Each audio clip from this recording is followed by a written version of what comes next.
process, make them as a part of like a development, and formulate as something which belong to the poor people, so that they will get a job also, they will be a part of the travel and tourism, so definitely they will get the benefited. So unlocking opportunity for the poor ones, whatever the opportunity they are not getting, that they are not connecting with the travel and tourism, so make them connect. Or if you are not connecting them, that means there is no proper travel and tourism development. Or else if you are developing any community action, so it is the responsibility of the tourism planner, that means be a part of the local people. Second is, if we are unlocking the opportunity for them, definitely creating employment and entrepreneurship to them, right? So both things are again very, very important. The local people can be a part of the entrepreneur also, or it can be the part of the employment also. So give them both the things, right? Third one is, so what kind of like a development we are looking for the like a local people? Are we looking for only the economic development?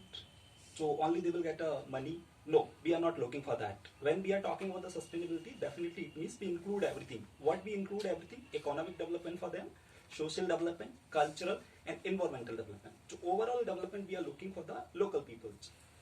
Next, ensure their participation in planning and policy formulation, right?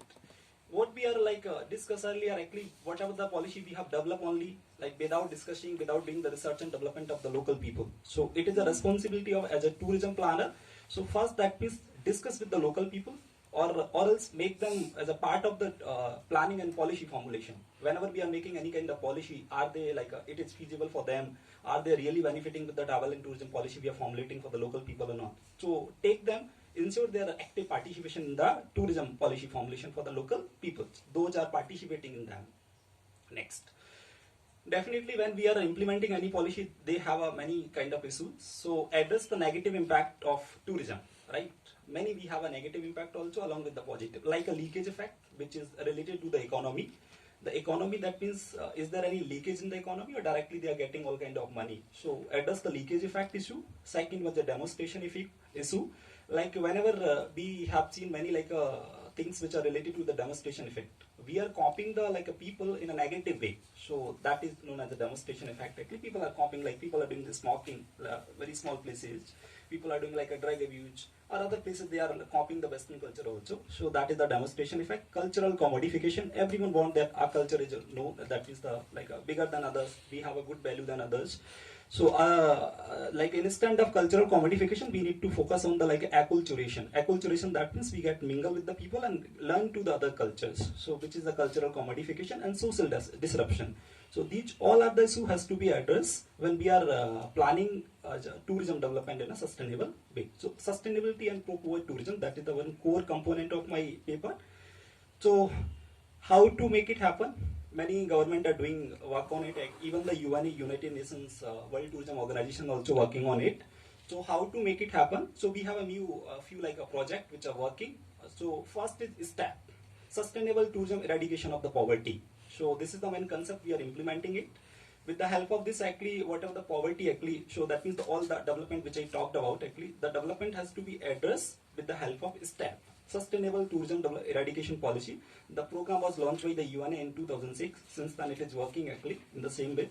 What the place actually which are like a remote areas, which are not benefited by this step, so we need to take the step is a remote areas. Next one is Sustainable Development Goals. Like from 2000 we have started Millennium Development Goal. In 2015 we got replaced the Millennium Goal with the help of Sustainable Development Goal. So for the 2030 we have a 17 Sustainable Development Goal. So these all are related to the sustainable tourism development, right? Third one is a sustainable tourism development. Sustainable tourism development is a very important concept or very important forms of the tourism. Since over the years cycle now we are not talking about the tourism development. Either you develop a tourism or not, that's not a concern. Now you develop a sustainable tourism development. That is a very, very important logic for that. So then only we can do something in the tourism. Next is a responsible tourism. We promote a responsible tourism. Responsible tourism, that means whether you are a traveler or like the local people or you are the stakeholder, whatever you are involved in the travel and tourism, you must be responsible. Responsible means you need to take care of the travel and tourism in a such a way so that it can be the sustainable tourism development. So that's how this is the one part of my the paper, that is the proper tourism. Second one is related to the sustainable tourism as a community development approach.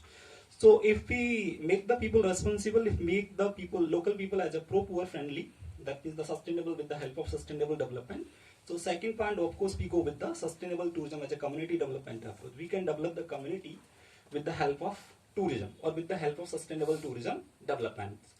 So how do we do it? Actually focus and develop, these are the things, what? Community-based tourism. Now we are promoting the tourism, like take the tourist to the Delhi. Everyone we have a city, actually, everywhere we got the city. Now what we need to focus? We need to focus the community development tourism. Take the people or develop the tourism in a community actually. Even though we are developing, but we need to, because India is living in a villages, as we say actually. So we need to develop the community-based tourism, right? Take the people like a Jyoti Sagar. We have a Pushkar is a one place. If especially you go to the Uttarakhand, the place where I am doing my like a research, where we have a lot of remote areas, where we need to develop the tourism, especially the community actually, where we take the tourists, whatever the attractions they have, make them develop and develop the community with the help of tourism. Second one is a pro-poor tourism, right? As we said, tourism means not the richest are get benefited. That means we take the tourism to the doorstep of the poor actually. Especially how do we connect with the tourism? Like they can be the local stakeholder, they can be the local people. So make them connect with the tourism so that they can be the pro-poor tourism. Third one is ecotourism. Ecotourism, that means the people can, that means the make a association of the tourism with the help of like agriculture. What kind of like agriculture people are planting? Maybe they have some kind of special agriculture. So do connect the agriculture with the part of the tourism. So because this is the only way to make them benefit, because it is the important source of the earning for the local people. Next one is a humane tourism. Again, very new concept in the travel and tourism. Humane tourism, that means whatever the tourism you are developing, that means please take a consideration of the local people, take a community as a central part of it, so that you can develop it out. So overall, with the help of sustainable tourism development, we can develop it as a pro-poor, and if we develop it as a pro-poor, make it as a community development approach, then only we can do with it. So it is one of the part of my study, so that's how I completed the paper. So thank you so much. If you have any questions and suggestions, please go for that. Thank you.